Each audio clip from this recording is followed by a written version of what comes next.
Hi అండి అందరికీ. ఈరోజు నా రెసిపీ వచ్చేసి ఉసిరికాయ నీళ్ళు పచ్చడి అండి. ఉసిరికాయ నీళ్ళు పచ్చడి అయితే నేను నిమ్మకాయ రసంతో అయితే చేశానండి.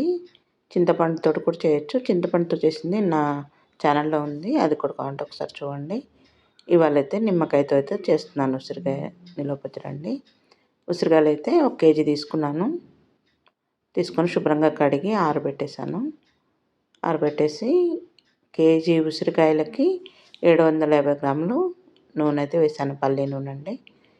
వేసేసి నూనె కాగాక ఉసిరికాయలు అయితే వేసి సిమ్లో పెట్టి బాగా మంచిగా వేగనివ్వాలి. ఇలా వేగాలండి.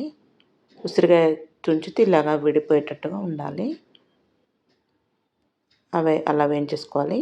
ఇంకొక వాయిదా కూడా వేసుకుంటున్నాను. కొన్ని కొన్ని వేసుకొని మంచిగా నూనెలో వేయించుకోవాలండి. ఇంకొక వాయి కూడా వేసేసాను. ఇవి కూడా వేగిపోయాయి.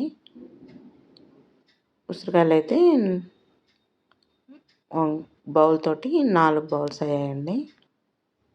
ఈ వాయి కూడా తీసేసి పక్కన పెట్టేసుకుందాము.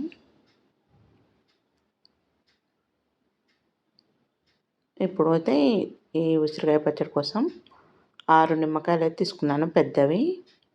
పండు ఉండాలండి మంచిగా ఇలా ఎల్లో కలర్లో ఉండాలి. తీసుకొని 6 నిమ్మకాయలు అయితే రసం అయితే పిండుకుంటున్నాను. మంచిగా రసం వచ్చే నిమ్మకాయలు తీసుకోవాలండి. ఒక 6 లావుగా ఉండాలి. మంచిగా ఎల్లో కలర్లో ఉండాలన్నమాట. అన్నీ పిండుకొని ఇలా రసం వచ్చేసింది. పక్కన పెట్టేసుకొని ఇప్పుడు 2 స్పూన్లు ఆవాలు, 1 స్పూన్ మెంతులు అయితే వేసేసుకొని దోరగా వేయించుకోవాలండి. వేయించుకొని చల్లారకైతే పొడి పట్టేసుకున్నాను. ఇప్పుడు ఒక 100 గ్రాములు ఎల్లిపాయలు కూడా మిక్సీ పట్టేసుకున్నాను.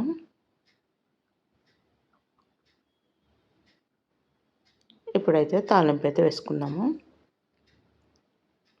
100 గ్రాములు ఎల్లిపాయలు ఉన్నాయి కదండి, అవి ఇందాక వేయించిన ఉసిరికాయలను ఈ ఎల్లిపాయలు అయితే వేసేసుకోవాలి.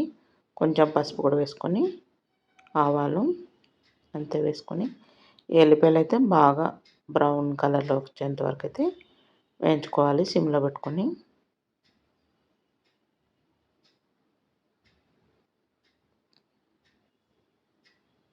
బాగా వేగనివ్వాలండి ఎల్లిపాయలు.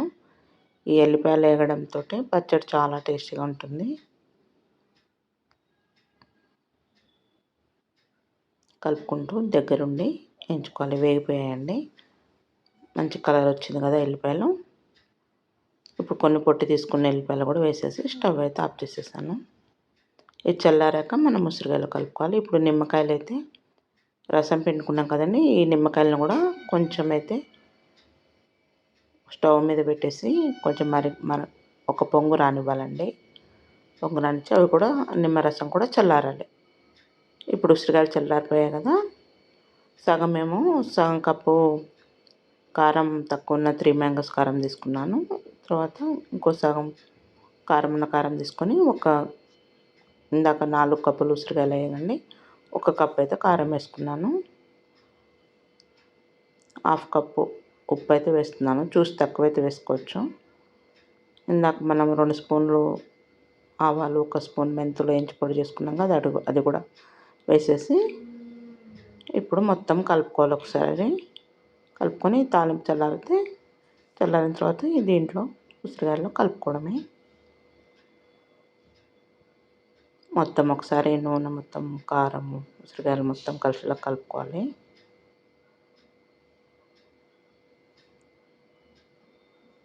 బాగా కలుపుకోవాలి. కలుపుకున్న తర్వాత ఇప్పుడు నిమ్మరసం కూడా చల్లారిపోయి ఉంటుందండి. చల్లారాక ఈ పచ్చడిలో కలిపేసుకోవాలి.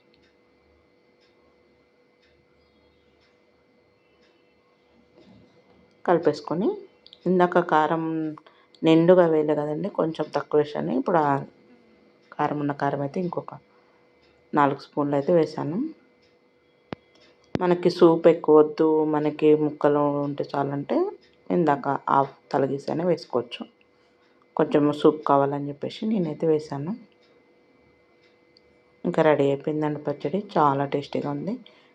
చింతపండుతో కావాలంటే కూడా నా ఛానల్లో చూసేయండి. ఈ వీడియో మీకు నచ్చితే లైక్ చేయండి, షేర్ చేయండి, కామెంట్ చేయండి. అంతే, నా ఛానల్ సబ్స్క్రైబ్ చేసుకోండి. ఇంకా ఇదో పచ్చడి మొత్తం ఒక డబ్బాలో పెట్టుకొని రైస్ వేసుకొని కలుపుకొని తినేయడమే. మరొక వీడియోతో మీ ముందుకు వస్తానండి. ఓకే అండి అందరికీ.